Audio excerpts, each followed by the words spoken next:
Hello नमस्कार मित्रों, मैं जितेंद्र कुमार आप ही के online YouTube channel daffodil coaching classes में आपका हार्दिक स्वागत करता हूं। दोस्तों, हमारा टॉपिक चल रहा था भारत के अब तक के जो प्रधानमंत्री बने हैं उनके बारे में हम पढ़ रहे थे। उसी क्रम को हम आगे बढ़ाते हुए आज बात करेंगे जो अगले श्रेष्ठ प्रधानमंत्री बचे थे, अटल बिहारी वाजपेयी, डॉक्टर मनमोहन सिंह जी और नरेंद्र मोदी के बारे में। तो हमारा टॉपिक क्या चल रहा था? भारत के प्रधानमंत्री।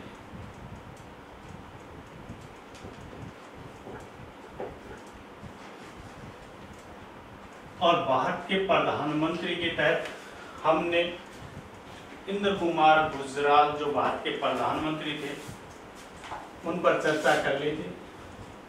उनके बाद हम आज बात करेंगे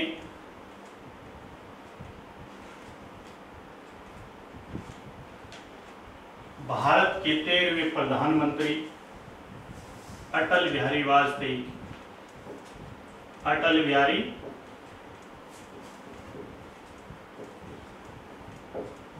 वाजपेयी जी।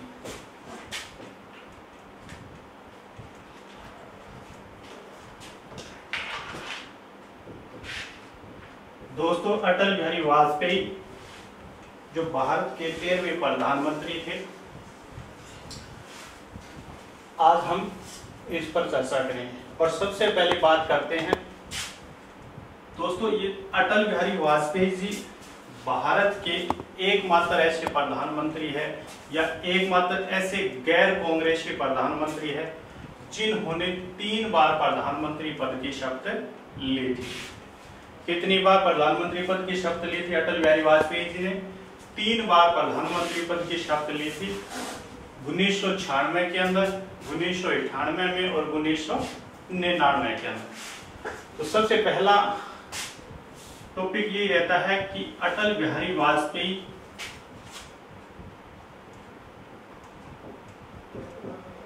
एकमात्र ऐसे गैर कांग्रेसी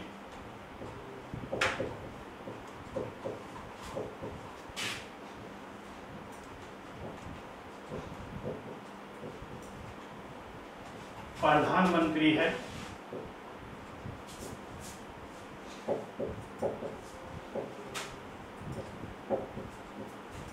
जिन्होंने 3 बार प्रधानमंत्री पद की शपथ ली थी। प्रधानमंत्री पद की शपथ ली थी।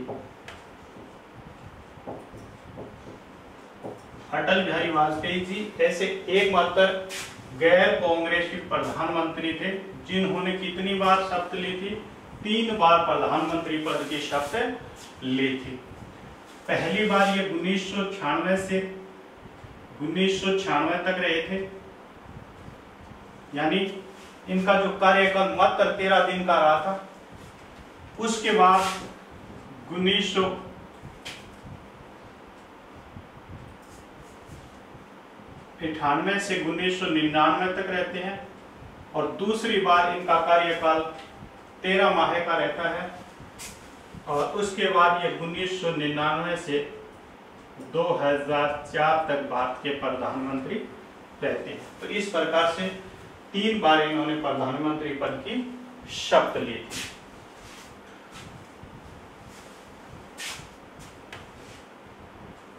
दोस्तों, जब ये 1998 में भारत के प्रधानमंत्री बने थे और 1999 तक रहे थे, इस 13 माह के कार्यकाल में अटल बिहारी वाजपेयी जी के द्वारा एक महत्वपूर्ण कार्य किया गया था। और वो महत्वपूर्ण कार्य ये था कि 11 और 13 मई 1998 को पोखरण जैसलमेर के अंदर भारत के द्वारा परमाणु परीक्षण किया गया था। कब किया गया था? 11 व 13 मई 1998 को किया गया था।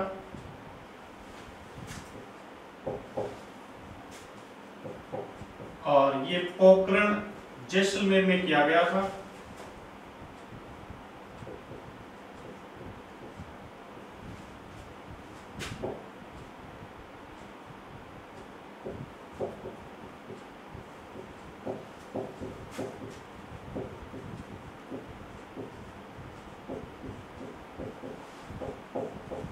दोस्तों ये जो परमाणु परीक्षण 11 व 13 मई 1998 को एक साथ 5 परमाणु परीक्षण किए गए थे।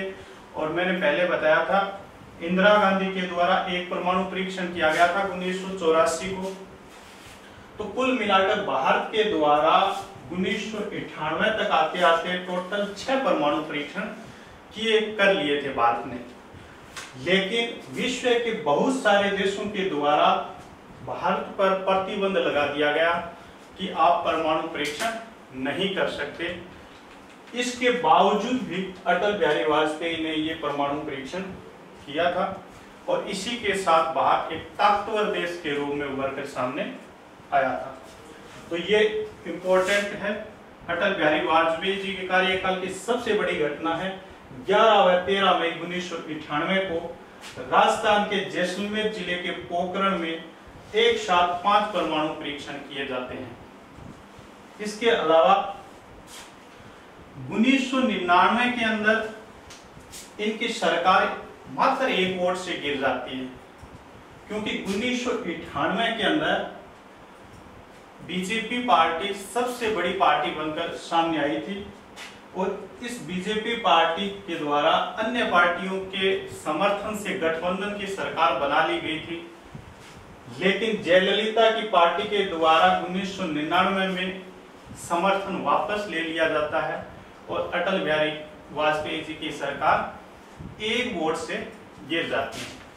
लेकिन जैसे ही 1999 में दोबारा लोकसभा के चुनाव हुए, उसमें फिर अटल बिहारी वाजपेयी जी की विजयी हुए और भारत के प्रधानमंत्री बन जाते हैं 1999 के अंदर।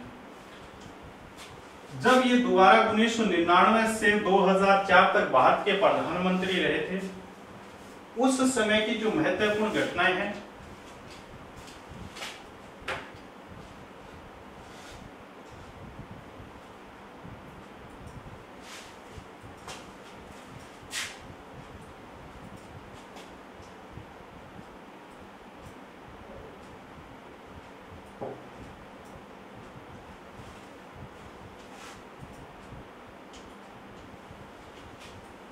इनके कार्यकाल के अंदर एक महत्वपूर्ण संविधान संशोधन किया गया था और वो संविधान संशोधन था 84वां संविधान संशोधन, जो 2001 के अंदर किया गया था। कब किया गया था 84वां संविधान संशोधन? 2001 के अंदर किया गया था। ये जो संविधान संशोधन है, इस संविधान संशोधन के द्वारा 2026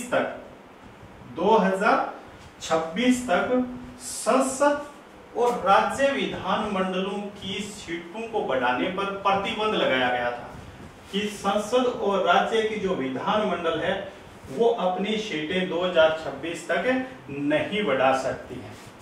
तो 84वां संविधान संशोधन 2001 के द्वारा ये प्रावधान किया गया था कि 2026 तक संसद और राज्य विधानमंडलों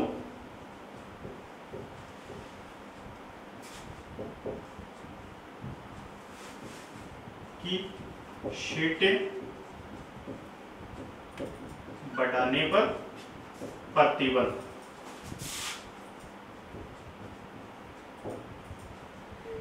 ये किस संविधान संशोधन के द्वारा प्रावधान किया गया है? 84वां। इंपॉर्टेंट है, याद रखना। 2026 तक संसद और राज्य की विधानमंडलों की सीटों को बढ़ाने पर प्रतिबंध लगा दिया गया था। इसके बाद हम बात करते हैं दोस्तों, इन्हीं के कार्यकाल में 86वां संविधान संशोधन हुआ था और ये संविधान संशोधन 2002 के अंदर हुआ था। कब हुआ था? 2002 के अंदर हुआ था। 86वें संविधान संशोधन के द्वारा शिक्षा को आर्टिकल 21 क के तहत मौलिक अधिकार का और आर्टिकल 51 क के तहत मौलिक कर्तव्य का दर्जा दिया गया था।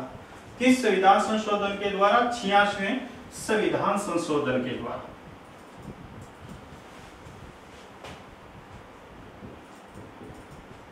शिक्षा को अनुच्छेद 21 का के तहत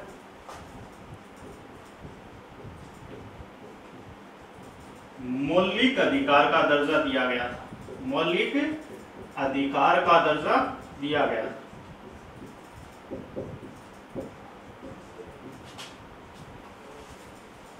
86वें संविधान संशोधन के बाद। इसके बाद हम बात करते हैं दोस्तों 51वां संविधान संशोधन। और 51वां संविधान संशोधन कब हुआ था? सन 2003 के अंदर हुआ था। कब हुआ था? 2003 में 51वां संविधान संशोधन किया गया। और इस संविधान संशोधन के द्वारा जो संघीय मंत्री परिषद है और राज्य मंत्री परिषद है, उनके सदस्य संख्या निश्चित की गई थी। और कितनी निश्चित की गई थी? 15% निश्चित की गई थी कि लोकसभा या राज्य विधानसभा की 15% से अधिक मंत्री परिषद की सदस्य संख्या नहीं हो सकती। ये निर्धारित कब किया गया था? 2003 में 91वें संविधान संशोधन के द्वारा निर्धारित किया गया था। मंत्री परिषद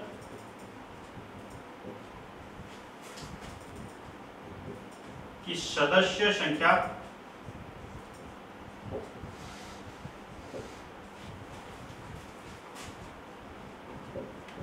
लोकसभा की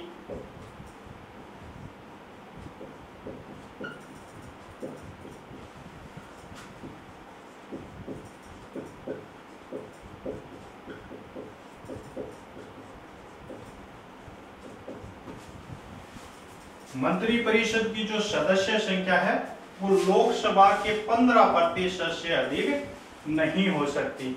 और यही राज्यों के अंदर लागू होता है। राज्यों में अगर बात करें तो विधानसभा की 15% से अधिक मंत्री परिषद की सदस्य संख्या नहीं हो सकती। तो अटल बिहारी वाजपेयी जी के बारे में हमने सबसे पहले बात की है कि ये एकमात्र गैर कांग्रेसी प्रधानमंत्री हैं जिन्होंने 3 बार प्रधानमंत्री पद की शपथ ली थी। 11 व 13 मई 1998 को पोखरण राजस्थान के अंदर परमाणु परीक्षण किए गए थे, जिसके साथ ही विश्व के बहुत सारे देशों के द्वारा भारत पर आर्थिक प्रतिबंध लगा दिया गया था, रोक लगा दी गई थी। इसके बाद इन्हीं के कार्यकाल में 2001 के अंदर 84वां संविधान संशोधन किया गया था। और इस संविधान संशोधन के द्वारा 2026 तक संसद और राज्य विधानमंडलों की सीटें बढ़ाने पर रोक लगाई गई थी। इसके बाद 86वां संविधान संशोधन किया गया था सन 2002 के अंदर। और इसमें शिक्षा को आर्टिकल 21 क के तहत मौलिक अधिकार का दर्जा और आर्टिकल 51 क के तहत मौलिक कर्तव्य का दर्जा दिया गया था। इसके बाद 51वां संविधान संशोधन 2003 में किया गया था। और इस संविधान संशोधन के द्वारा मंत्री परिषद की जो सदस्य संख्या है वो निर्धारित की गई थी। और कितनी निर्धारित की गई थी?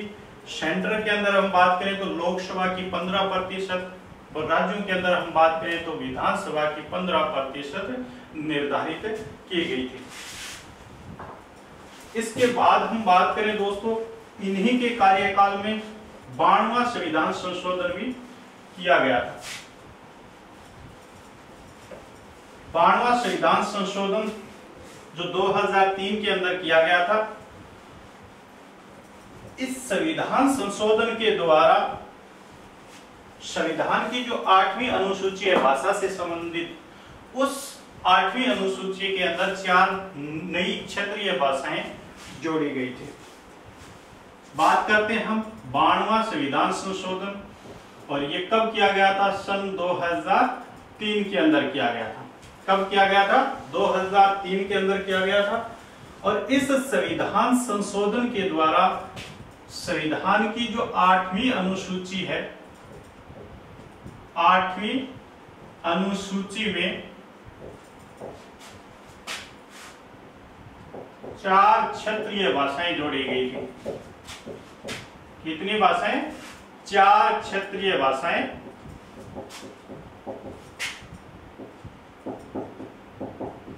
जोड़ी गई। ये 4 क्षेत्रीय भाषाएं कौन कौन सी थी? तो इसमें पहला नाम आता है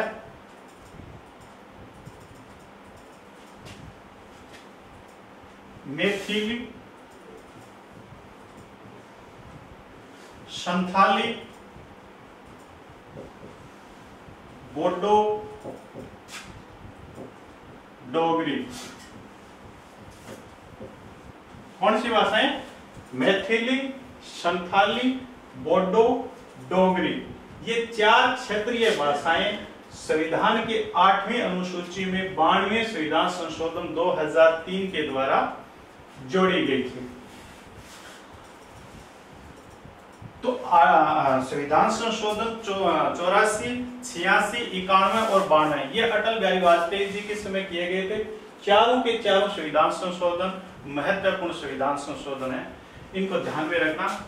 इसके बाद हम बात करें दोस्तों, अटल बिहारी वाजपेयी जी के द्वारा महत्वपूर्ण योजनाएं भी शुरू की गई थी, जिनमें 2 नाम मुख्यतः आता है। एक प्रधानमंत्री ग्राम सड़क योजना, प्रधानमंत्री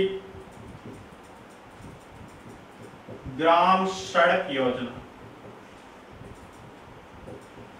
प्रधानमंत्री ग्राम सड़क योजना ये अटल बिहारी वाजपेयी जी के द्वारा शुरू की गई थी।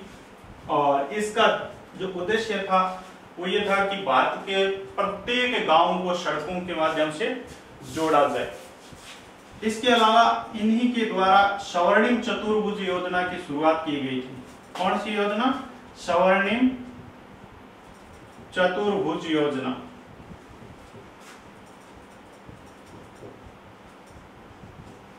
स्वर्णिम चतुर्भुज योजना की शुरुआत भी अटल बिहारी वाजपेयी जी के द्वारा ही की गई थी। और इस योजना के माध्यम से भारत के जो 4 बड़े महानगर हैं इनको सड़कों के माध्यम से जोड़ा गया था।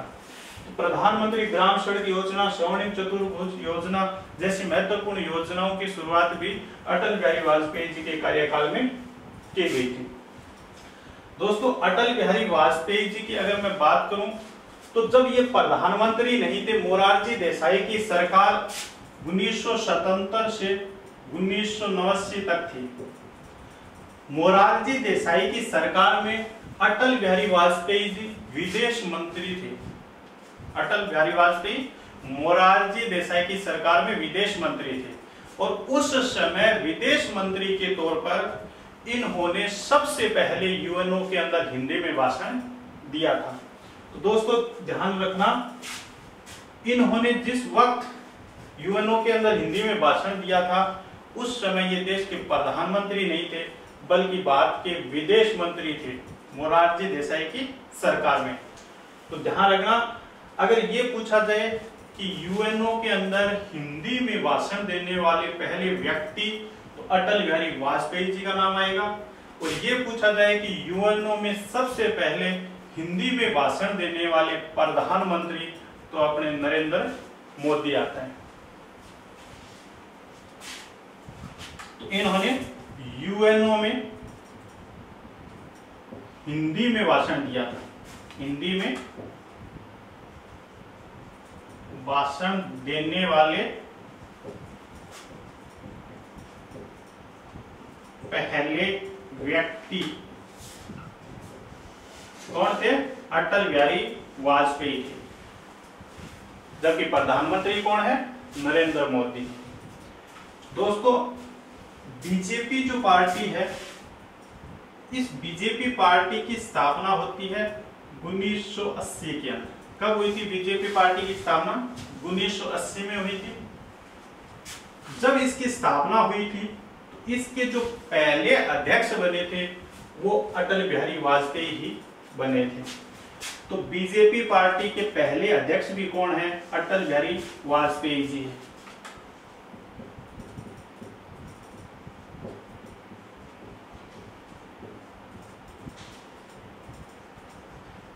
पहले अध्यक्ष कौन है? अटल बिहारी वाजपेयी जी। तो 92वां संविधान संशोधन 2003 में होता है। इस संविधान संशोधन के द्वारा संविधान की 8वीं अनुसूची में 4 क्षेत्रीय भाषाएं जोड़ी जाती है, मैथिली, संथाली, बोडो और डोगरी। इन्हीं के कार्यकाल के दौरान प्रधानमंत्री ग्राम सड़क योजना की शुरुआत होती है, स्वर्णिम चतुर्भुज योजना की शुरुआत होती है। यूएनओ में इन्होंने सबसे पहले हिंदी में भाषण दिया था और उस समय ये भारत के विदेश मंत्री थे, न कि प्रधानमंत्री थे। बीजेपी पार्टी के ये पहले अध्यक्ष भी रह चुके हैं। इसके बाद हम बात करें दोस्तों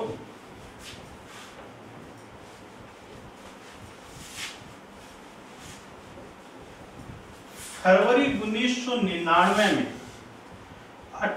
भारत और पाकिस्तान के मध्य एक समझौता होता है और उस समझौते का नाम है लाहौर समझौता। कब हुआ था? फरवरी 1999 को। फरवरी 1999 को भारत और पाकिस्तान के मध्य एक समझौता होता है और उस समझौते का नाम है लाहौर समझौता। लाहौर समझौता कब हुआ था? लाहौर समझौता फरवरी 1999 के अंदर हुआ था। किन देशों के मध्य हुआ था? भारत और पाकिस्तान के मध्य हुआ था। यानी उस समय भारत के प्रधानमंत्री अटल बिहारी वाजपेयी जी थे और पाकिस्तान के प्रधानमंत्री नवाज शरीफ थे। ये समझौता दोनों देशों के मध्य शांति स्थापित करने और वहां पर रहने वाले नागरिकों के विकास और समृद्धि के लिए किया गया था। लेकिन मई 1999 को पाकिस्तान के द्वारा भारत पर आक्रमण किया जाता है और ये भारत और पाकिस्तान के मध्य एक करगिल युद्ध होता है। कब हुआ था? मई 1999 को भारत और पाकिस्तान के मध्य ये युद्ध होता है। इस युद्ध में भारतीय सेना विजयी रहती है, पाकिस्तान को हार का सामना करना पड़ता है और आखिरकार 26 जुलाई 1999 को भारतीय सेना के द्वारा करगिल पर विजय प्राप्त कर ली जाती है। इसलिए 26 जुलाई को कारगिल विजय दिवस के रूप में मनाया जाता है। कारगिल विजय दिवस के रूप में मनाया जाता है। यानी फरवरी 1999 को तो भारत और पाकिस्तान के मध्य समझौता होता है शांति स्थापित करने के लिए, लेकिन कुछ ही समय बाद मई 1999 में करगिल युद्ध हो जाता है और 26 जुलाई को कारगिल पर भारतीय सेना के द्वारा विजय प्राप्त कर ली जाती है। इसलिए 26 जुलाई को कारगिल विजय दिवस के रूप में मनाया जाता है। इसके बाद बात करें दोस्तों तो जुलाई 2001 को भारत और पाकिस्तान के मध्य आगरा शिखर वार्ता होती है। आगरा शिखर वार्ता कब हुई थी? जुलाई 2001 को हुई थी। आगरा के अंदर हुई थी भारत और पाकिस्तान के मध्य। लेकिन कुछ ही समय बाद 13 दिसंबर 2001 को भारत की संसद पर आतंकवादी हमला कर दिया जाता है। 13 दिसंबर 2001 को भारतीय संसद पर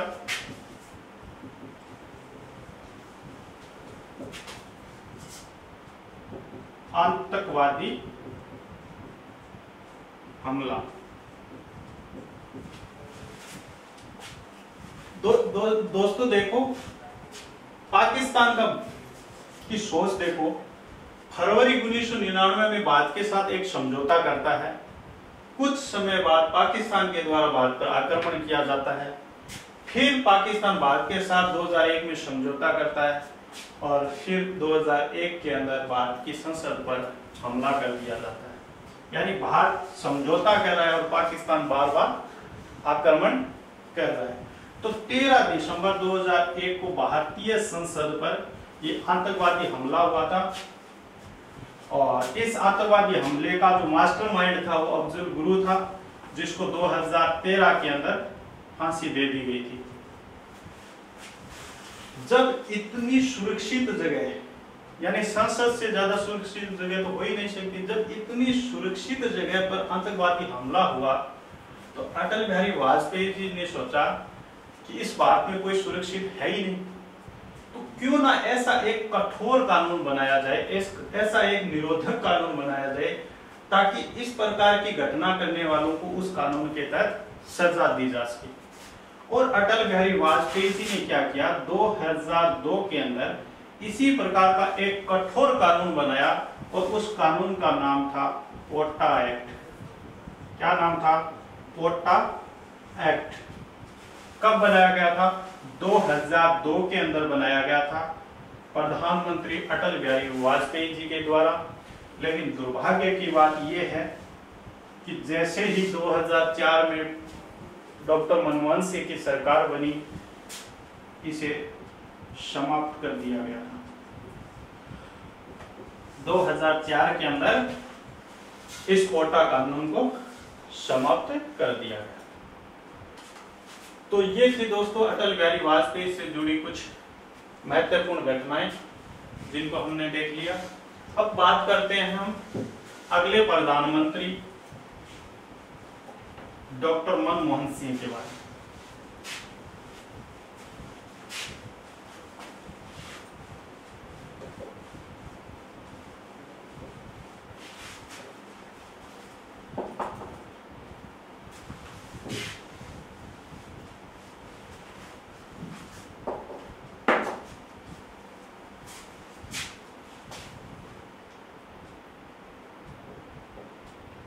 डॉक्टर मनमोहन सिंह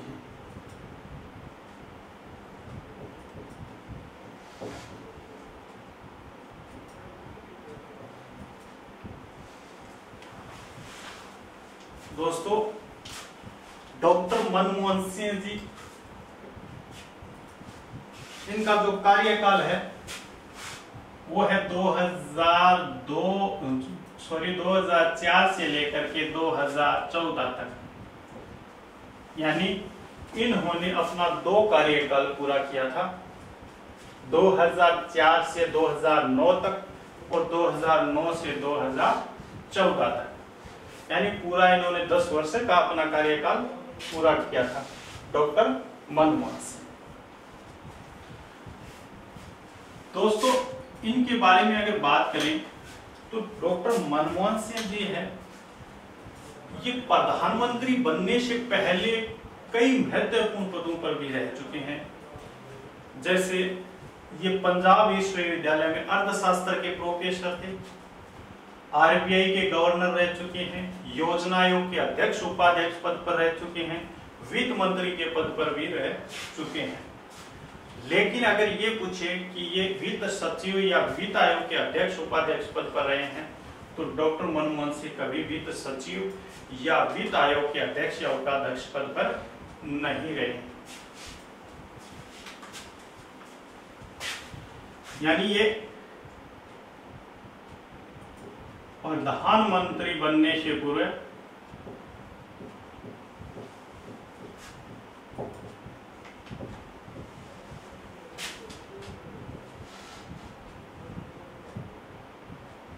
आरबीआई के गवर्नर रह चुके हैं।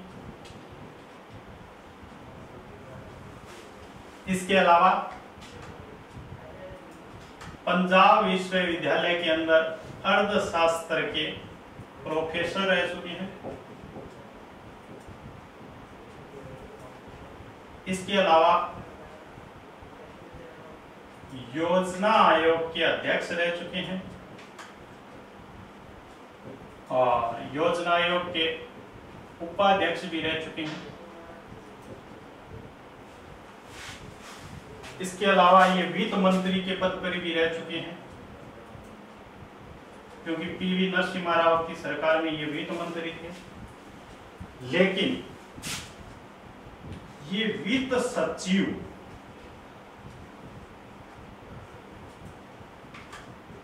वित्त आयोग के अध्यक्ष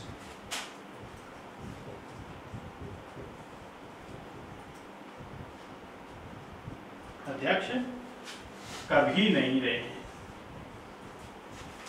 यानी ये प्रधानमंत्री बनने से पहले आरबीआई के गवर्नर रह चुके हैं, पंजाब विश्वविद्यालय के अंदर अर्थशास्त्र के प्रोफेसर रह चुके हैं, योजना आयोग के अध्यक्ष और उपाध्यक्ष रह चुके हैं और वित्त मंत्री के पद पर भी रह चुके हैं। लेकिन वित्त सचिव और वित्त आयोग के अध्यक्ष उपाध्यक्ष पद पर ये नहीं रहे हैं, क्योंकि एग्जामिनर इस प्रकार का कंफ्यूज करने के लिए क्वेश्चन बनाता है कि डॉक्टर मनमोहन सिंह से संबंधित है, 3 इनमें से ऑप्शन डाल देगा, 1 इसमें से डाल देगा। यानी वो आरबीआई के गवर्नर है, अर्थशास्त्र के प्रोफेसर है, वित्त मंत्री है और वित्त सचिव है। कौन सा कथन असत्य है? तो क्या हो जाएगा, वित्त सचिव जो ऑप्शन होगा वो गलत हो जाएगा। तो कहने का मतलब प्रधानमंत्री बनने से पहले ये कई महत्वपूर्ण पदों पर रह चुके हैं। इसके बाद ये भारत के तीसरे सबसे लंबे कार्यकाल वाले प्रधानमंत्री हैं। भारत के तीसरे सबसे लंबे कार्यकाल वाले प्रधानमंत्री,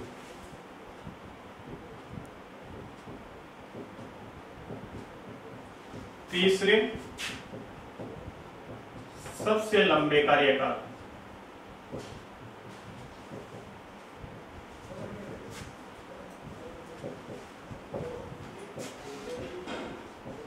इनका जो कार्यकाल है वो 2004 से 2014 तक रहा था, यानी 10 वर्ष का इनका कार्यकाल रहा। मैंने बताया था भारत के सबसे लंबे कार्यकाल वाले प्रधानमंत्री पंडित जवाहरलाल नेहरू थे, लगभग 17 साल रहे थे। दूसरे सबसे लंबे कार्यकाल वाली प्रधानमंत्री श्रीमती इंदिरा गांधी थी, लगभग 12 वर्ष रही थी। और तीसरे सबसे लंबे कार्यकाल वाले प्रधानमंत्री डॉक्टर मनमोहन सिंह, जिनका कार्यकाल 10 वर्ष का था।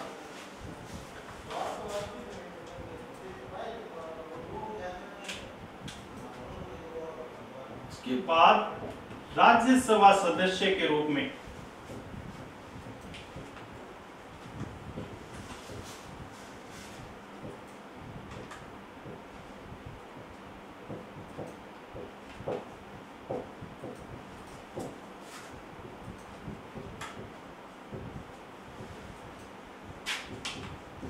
डॉक्टर मनमोहन सिंह राज्यसभा के सदस्य के रूप में बनने वाले ये भारत के चौथे प्रधानमंत्री हैं। दोस्तों क्वेश्चन इस प्रकार से आएगा कि अब तक कितने प्रधानमंत्री ऐसे हैं जो राज्यसभा सदस्य के रूप में भारत के प्रधानमंत्री बने हैं? तो अभी तक राज्यसभा सदस्य के रूप में 4 प्रधानमंत्री हैं ऐसे हैं। और वो कौन कौन से हैं? सबसे पहले हम बात करें दोस्तों श्रीमती इंदिरा गांधी, श्रीमती इंदिरा गांधी। इसके बाद एच.डी. देवगौड़ा,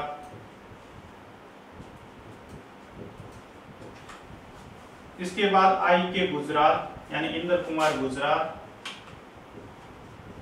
और चौथे डॉक्टर मनमोहन सिंह।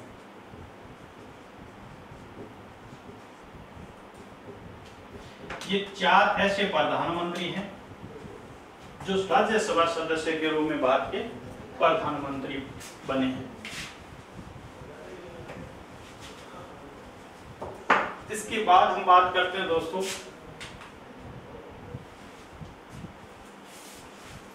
डॉक्टर मनमोहन सिंह जब देश के प्रधानमंत्री बने तो जो 2002 के अंदर कोटा एक्ट बनाया गया था, सबसे पहले 2004 में इस कोटा एक्ट को समाप्त किया था।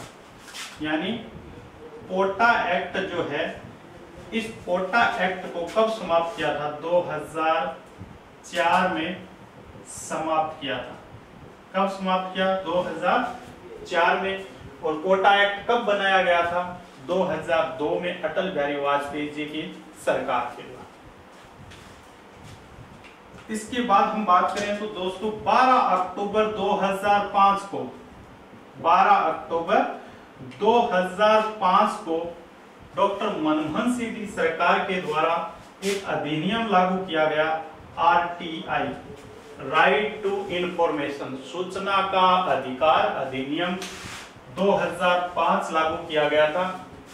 और इस एक्ट के अंदर जून 2019 में संशोधन भी किया गया है और संशोधन करके जो सूचना आयोग है इसको प्रधानमंत्री के नियंत्रण में रखा गया है।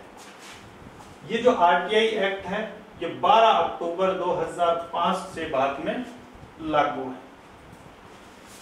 इसके बाद हम बात करें दोस्तों, दिसंबर 2005 में, दिसंबर 2005 के अंदर डॉक्टर मनमोहन सिंह की सरकार के द्वारा बाल अधिकार संरक्षण आयोग अधिनियम बनाया गया था। कौन सा अधिनियम बनाया गया था? बाल अधिकार संरक्षण आयोग अधिनियम, बाल अधिकार संरक्षण आयोग अधिनियम।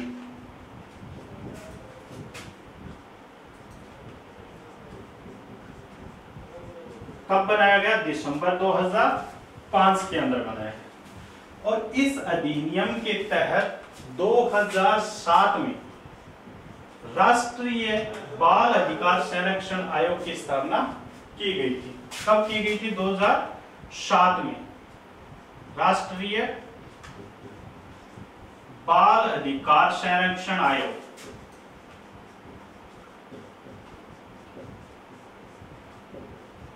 संरक्षण आयोग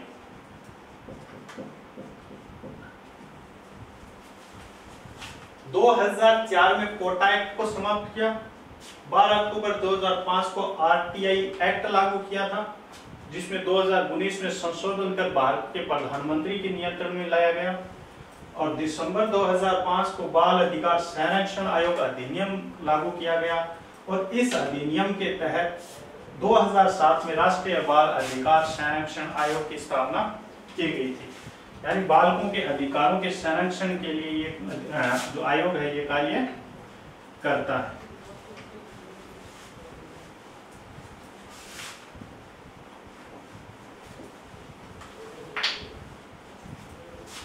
सन 2006 में एक और अधिनियम लाया गया था, घरेलू हिंसा रोकथाम अधिनियम। कब लाया गया था? 2006 में घरेलू हिंसा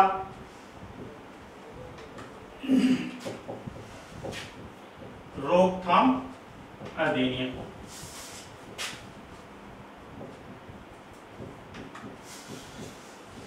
दो 2006 में ये घरेलू हिंसा रोकथाम अधिनियम लागू किया गया था।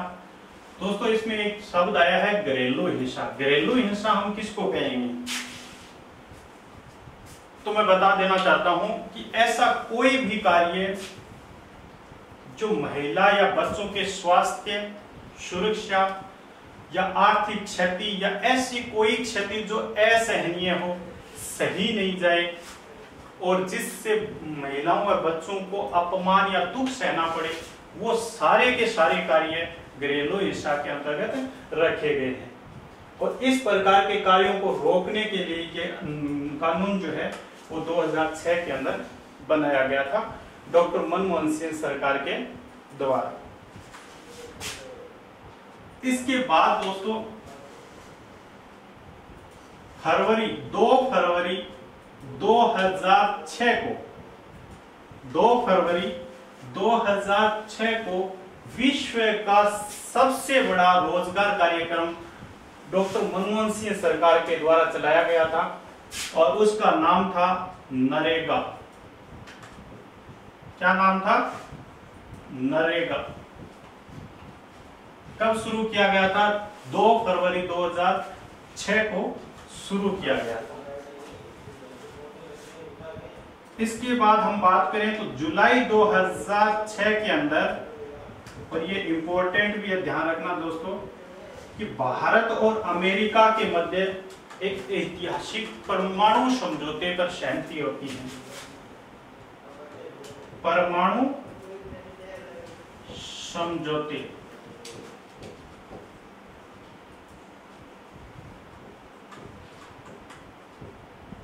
सहमति होती है भारत और अमेरिका के मध्य। दोस्तों 1998 में जब भारत के द्वारा परमाणु परीक्षण किए गए थे अटल बिहारी वाजपेयी जी की सरकार में, उस समय विश्व के बहुत सारे देशों के द्वारा भारत पर प्रतिबंध लगा दिया गया था। लेकिन 2006 में आते आते वही देश भारत के साथ परमाणु समझौता करने के लिए सहमत हो जाते हैं और इसकी शुरुआत सबसे पहले अमेरिका के द्वारा ही की जाती है। अमेरिका ने जुलाई 2006 को भारत के साथ परमाणु समझौते करने पर सहमति जताई थी, लेकिन इस पर अंतिम रूप से हस्ताक्षर 2008 के अंदर हुए थे और उस समय दोनों देशों के जो विदेश मंत्री थे उनके द्वारा इन पर हस्ताक्षर किया गया था। भारत के उस समय विदेश मंत्री थे प्रणब मुखर्जी और अमेरिका के विदेश मंत्री थी श्रीमती कोंडालीजा राइस के द्वारा इस पर हस्ताक्षर किए गए थे। तो जो देश भारत पर परमाणु परीक्षण करने पर प्रतिबंध लगा रहा था, वही देश भारत के साथ परमाणु समझौता करने पर सहमत हो गया था 2006 के अंदर।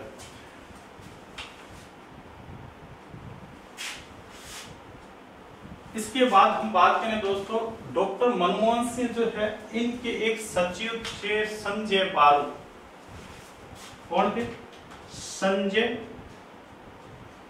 बारू। डॉक्टर मनमोहन सिंह के सचिव थे संजय बारू। इनके द्वारा एक पुस्तक लिखी गई थी डॉक्टर मनमोहन सिंह पर, एक्सीडेंटल प्राइम मिनिस्टर। इस पुस्तक को ध्यान में रखना। क्या नाम था? Accidental prime minister. Accidental prime minister. ये पुस्तक किसके द्वारा लिखी गई थी? डॉक्टर मनमोहन सिंह के सचिव संजय बारू के द्वारा लिखी गई थी। यानी भारत के अकस्मात प्रधानमंत्री नाम से इन्होंने संबोधित किया था, इसलिए ये पुस्तक काफी विवादित भी रही थी। आपको बस इतना ध्यान रखना है कि एक्सीडेंटल प्राइम मिनिस्टर के राइटर कौन है? संजय बारू है। किसको लेकर लिखी गई है? प्रधानमंत्री डॉक्टर मनमोहन सिंह को लेकर लिखी गई है।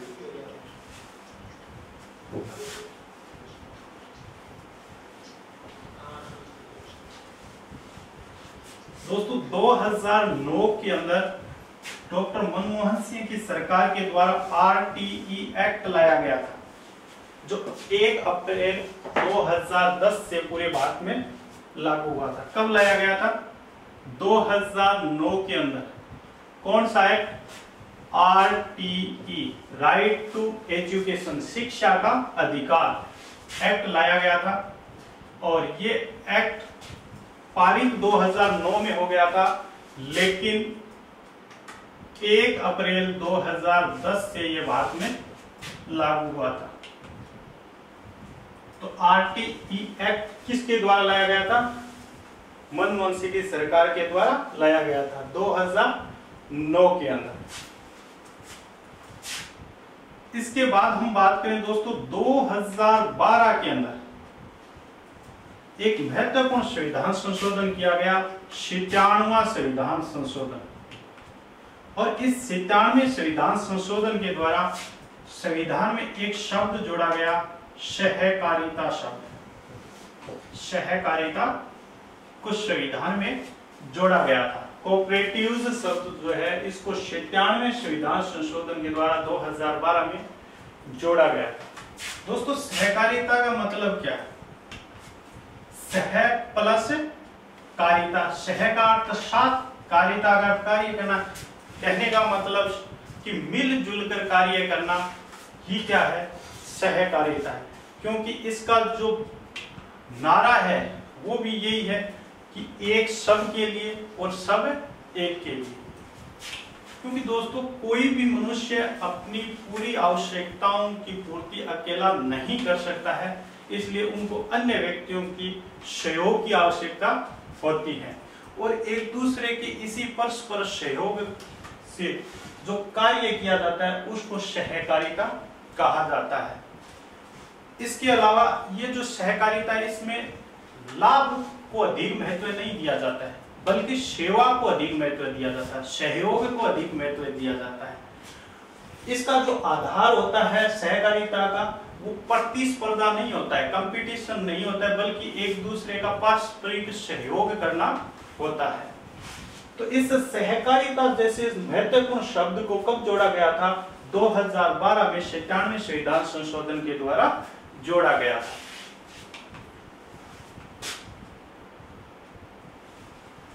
दो 2013 में मनमोहन सिंह की सरकार के द्वारा राष्ट्रीय खाद्य सुरक्षा अधिनियम लागू किया गया था। कौन सा अधिनियम? राष्ट्रीय खाद्य सुरक्षा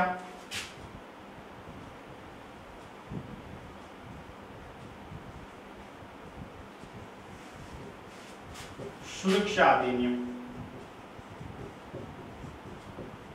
राष्ट्रीय खाद्य सुरक्षा अधिनियम कब लाया गया था? 2013 में लाया गया था। और इसका जो मुख्य उद्देश्य था वो खाद्य और पोषणीय सुरक्षा प्रदान ही करना था, यानी एक अच्छे जीवन जीने के लिए, एक गरिमापूर्ण जीवन जीने के लिए कम मूल्य पर अच्छी गुणवत्ता वाला पौष्टिक खाद्यान्न उपलब्ध कराना ही इसका मुख्य उद्देश्य था। तो राष्ट्रीय खाद्य सुरक्षा अधिनियम 2013 में लाया गया था। दोस्तों, डॉक्टर मनमोहन सिंह की सरकार पर बहुत सारे भ्रष्टाचार के आरोप लगे थे और उसी का नतीजा था कि 16वीं लोकसभा के अंदर मात्र उनको 44 सीटें मिली थी और अभी वर्तमान में जो 7वीं लोकसभा है इसमें इनको मात्र 52 सीटें प्राप्त हुई थी। यानी 16वीं लोकसभा के अंदर इनको कितनी सीटें मिली थी? 44 सीटें मिली थी और 7वीं लोकसभा के अंदर इनको मात्र 52 सीटें मिली थी। कहने का मतलब दोस्तों, कांग्रेस पार्टी जो है वो विपक्षी दल का दर्जा भी प्राप्त नहीं कर सकी थी, क्योंकि विपक्षी दल का दर्जा प्राप्त करने के लिए लोकसभा की कम से कम 10% सीटें प्राप्त की जानी आवश्यक होती है। लोकसभा की कितनी प्रतिशत है? 10% सीटें। और लोकसभा में वर्तमान में कितनी है? 545। 545 का 10% यानी कम से कम 55 सीटें विपक्षी दल का दर्जा प्राप्त करने के लिए होनी चाहिए, जबकि कांग्रेस पार्टी दोनों लोकसभा चुनाव के अंदर एक में 44 और एक में 52 सीटें ही प्राप्त कर पाई थी। तो ये थे डॉक्टर मनमोहन सिंह से संबंधित कुछ महत्वपूर्ण घटनाएं। दोस्तों, अभी हमारे एक शेष प्रधानमंत्री बचे हैं नरेंद्र मोदी जी, जिन पर वीडियो हम अलग से बनाएंगे डिटेल से। आज के लिए बस इतना। धन्यवाद।